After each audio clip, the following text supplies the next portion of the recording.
Next, a man hewn into our comedy landscape like the proverbial Rushmore. From Gillian Pieface and John Collins fan club to Celebrity Big Brother and success as a novelist in between, he now has a tour in which he tries to get married. Step up the groom, Mr. Julian Clary. Good morning. Hello, how are you? I'm fine, actually. Struggling with your font. Well, the thing is that I you can, all these different days, we've satirised it for many years now, haven't we? You can have, sort of bring a cat to work day, or, dust day, National Dust Day, National Cake Baking Day. Yes. And today is, hey, let's change our font day. It's also National Asperger's Awareness Day, I think. Is it really? Interestingly, yes, I think so. I didn't know that. Is it really? It really is? Well, I happened to have breakfast television on this morning, and they were talking about that. Well, I never. Then perhaps, there you go. There's an actual and a real one, and something that perhaps needs a little bit of attention as opposed to fonts. Yes, you could clear your mind of fonts. Yeah, okay, well, we'll stop thinking about fonts soon. But it's quite addictive, actually, once you start. That's the problem. It is also, just to give you full disclosure, it is the 6th anniversary of my first day on this programme. Really? Today. You've been muttering away for 6 years. I know, I really have, yeah. Virtually unnoticed. Oh, no, come. Unnoticed, but unsacked as so far. Anyway. Yes, that's the main thing. You've settled in. Still remain in employment. Could you, though, first, before we go any further, clamber onto my COD psychiatrist couch, please? Oh, yes. Because whilst looking through, the CV of Julian Clary, doing your research, Wikipedia, etc. It says that I didn't realise this, but is it true that your mum was a probation officer, your dad was a policeman? That's correct. You went to a Catholic school. Mm. So it's almost like a perfect storm for sort of cutting edge comedy. That really, I would have thought. That's sort of, because that's a lot of authority to kick against. It seems, on paper at least. Is that what it was like? Certainly, the Catholic Benedictine monks that raised me at school, that was all a bit trying. But although my life sounds very middle class, indeed it was, but my parents weren't that conventional. My mother liked a bit of outrage, and she liked to say the wrong thing. She still does. I don't know why I'm using the past tense. So, and there was a lot of comedy. There was a lot of laughs. Yeah. So that's where it all comes from, really. Yeah. It's funny because we had Danny Boyle on the show just last week, and he was talking about the fact that he went to up north, of course, but he went to an extremely strict Catholic school with priests as teachers, etc. So it can have the effect of it could be quite a difficult structure in which to grow up in, can't it? And some of the monks were very holy men, and I liked some of them, but a lot of it was quite oppressive, and the general atmosphere was all rugby and cricket and conforming, and everyone had to have their hair cut in the same way, and they would walk along the back of you in assembly, and if your hair was touching your collar, you'd be in trouble. And there was corporal punishment in those days, so they would beat you at the drop of a hat. So that I didn't fit in with that, and I was a sort of effeminate youth, and that was difficult for me. Yeah, I can well imagine. But then, flowering into this national treasure, really. Well, I think that's what happened. I came out of that at the age of 18 and went to Goldsmiths College, and that was all about being creative and encouraging you to be an individual. Yeah. So I think that's when I turned and became theatrical. Well, there's so many alumni of Goldsmiths that everybody knows. It's one of those places. A couple of members of Blur went to Goldsmiths, amongst others. Labby Sifri. Labby Sifri? Was when you were there? No, he was overlap? He was before me. I was going to say, because I can't work out the chronology there. He's obviously older than you. I would have known that if I'd thought for a minute. At the John Collins fan club, Fanny the Wonder Dog is kind of an entry point for us. Okay. But a huge success. How often did you meet the woman? Joan Collins, do you know, I'm not one to drop names, but I had dinner with her about 3 nights ago. I said it like that because I had a feeling that surely it's almost like manifesting something in reality if you call yourself the Joan Collins fan club, it seems. So you kind of became friends with her over the years. Eventually. I mean, I didn't know her then, and there was some outrage about me using her name, as I recall, and letters from solicitors were received. And but then time passed, and a few years ago I did Panto with Joan in Birmingham, and initially we circled round each other warily, but she was in the dressing room next door, and I lent her some glitter for her eyes one day, and she is a scream, and in fact we get on very well. It's always a great bonding moment, isn't it, glitter as well? You know, if somebody needs glitter and you've got glitter, then yes, that's gonna, especially in Panto. In Panto, good God. Yes. I wonder if there's anything you can do to, because it's some. I really want to be in a pantomime actually myself. I genuinely do. I can see you more on a boat, being in the Navy. You've got that rugged look about you. I have at the moment, yeah. It's been a long time since I looked after myself. I do look a bit like Captain Haddock. You want to do Panto, though, do you? I'll see if I can pull any strings. We'd very much love it if you could. But you know, I mean, Captain Winkle. Captain Winkle. Is there a Captain Winkle in one of them? There is in, I think, Dick Whittington. Oh, okay. Hang on. I'm writing this down. I'm going to send an email to my agent as soon as we're off air about this. Well, it's practically in the bag. It is, isn't it? And you know, I mean, as far as we're doing Whistle Stop up to the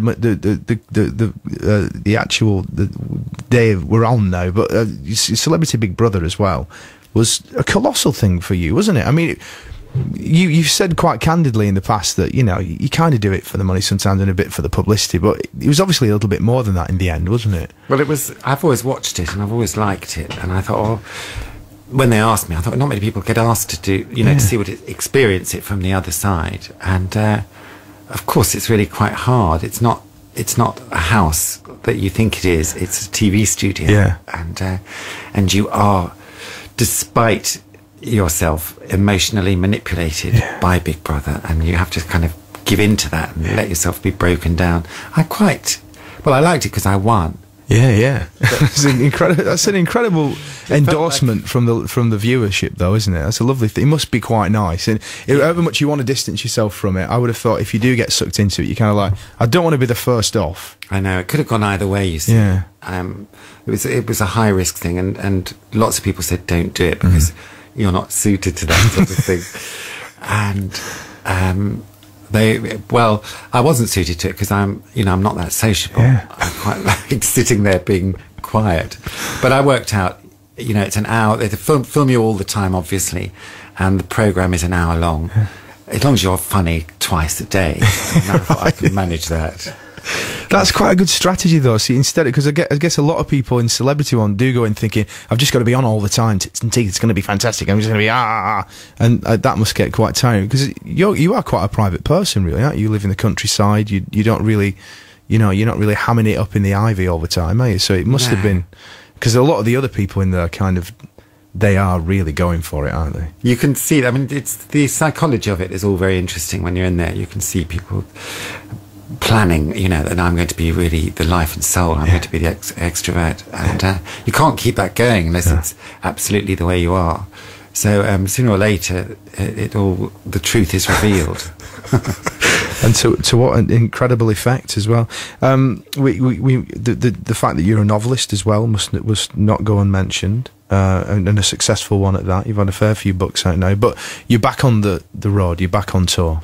This is what I've done with my life, is sort of arranged it in. So I have 6 months of being a recluse in the country and having an inward journey, writing a book, and then I get a bit bored with that, and I think, well, I must go and be the centre of attention on stage, and get that immediate reward of making people laugh. It must be a wonderful yin-yang sort of existence, that, because that, in essence, that's the balance there you've got, isn't it? That's nice. You get the tranquility, and then you get, it's all about me! Yes, it works for me, and a bit of panto thrown in. Oh, do you see, that's forget the book bit, Mark. I tried that and failed. But I quite like the sound of your life. Just you potter in here, don't you? and breathe into the microphone. I do a lot of that. You've already noticed there's a lot of that. Yeah, a lot of breathing into the microphone. That's why people listen, I expect. That's it. But position vacant. Tell us a little bit about it, because from what can glean, you were sort of the narrative of this is that you were kind of abandoned by your other half a little bit. You thought, I'm going to go and get married. Yes. To somebody different, perhaps. I thought I'd put the wind up him. He went to Los Angeles for work reasons and kept extending his stay, and I was starting to feel like I was being abandoned. So I thought, I'll go on. I was planning the tour anyway, and I'm always looking for reasons to get people on stage. I thought, okay, well, I will audition the general public for a new husband. And so each show I select men from the audience, quite a lot, about 8 or 10. And through a process of elimination, I end up with someone that I then marry at the end of the show, with proper confetti and a bishop. And it's although it's a load of old nonsense, it's quite touching. And so I can imagine with the kind of crowd that you get, that they can be quite confessional and quite what kind of do you get stories out of them whilst they're up on stage and things, and how does it kind of work? It's a bit sillier than that. They have to eat a finger of fudge in a salacious manner is one round. And there's a sort of variation on bobbing for apples, which I won't go into the details of. So it's quite sort of holiday campish, but you do find out about people. They're on stage for quite a long time, and it's quite a anarchic show because there's so many and anything can happen, and it's all improvised. There is an element of danger, which I quite like. Incredible peril, actually. But I think because you've been in the game so long and people know you and your persona so well, because your fans have grown up with, many of them have grown up with you for years, haven't they? So it must be quite a familial feel once you're all together. Yes, it is. I've got to the age now where people are bringing their children along who are of university age, and so that's quite sweet. Yeah. And you finish with a song as well. I start with the Homo Mambo, and which is a new number. I did this tour last autumn, and I thought I'd take it out again and go to the places I didn't go last time. So I'm going to places like Oxford and the Isle of Wight. Excellent. And so on. Absolutely brilliant. And amongst other things that you may or may not know about Julian, I didn't know that you did a cameo in Neighbours. I did one scene in Neighbours. One scene. When was that? Do you remember? I mean, what was anybody we might recognise in this? It's quite a recent Neighbours, or quite back in the day kind of episode. Well, it must have been 6-7 years ago. I see. It was the Doctor. Oh, no. We've had him on the show. Carl Kennedy. Carl. You perform with Carl Kennedy on Neighbours. This is an incredible thing. He's been on the show many times. He's a friend of the show, is Carl Kennedy. Oh, he's a lovely man. Alan Fletcher. They were in London for some storyline, and I was playing myself walking along the embankment, and he had to rush up to me and borrow my phone. And it was brief. A brief encounter. It's there on my CV. Well, we had, I was name dropping now, but it's allowed because it's on the show. Michael Palin on the programme a couple of weeks ago, who did a cameo in Home and Away. Really? Yes, a few years ago. He was in a scene. Donald Fisher was falling out with Marilyn, his wife, and Michael had to walk up to them and pretend to be a man, panicked about the fact that there was a shark in the sea. So there you go. You're an excellent company doing Australian sort of cameos. It's a fantastic thing. Well, listen. It sounds absolutely fantastic, and you basically, if you want to find out where Julian Clary is, what I strongly suggest you do is just type his name into a search engine, a reputable one, and you will find out where this fantastic tour, Position Vacant, is going to be near you. But when's your last date? When's your sort of finish post? Is it? My finish post is the 2nd of June at the Palace Theatre in London. Goodness grief! So there you go. You've got quite a few opportunities. We all like a big finish. Let's be perfectly honest. He's, ladies and gentlemen, one of our favourite men. Thank you very much indeed for being with us today, Mr. Julian Clary. Thank you. And we're going to finish from Position Vacant. We're going to Pretty Vacant by the Sex Pistols. Oh, that's clever. See what we've done.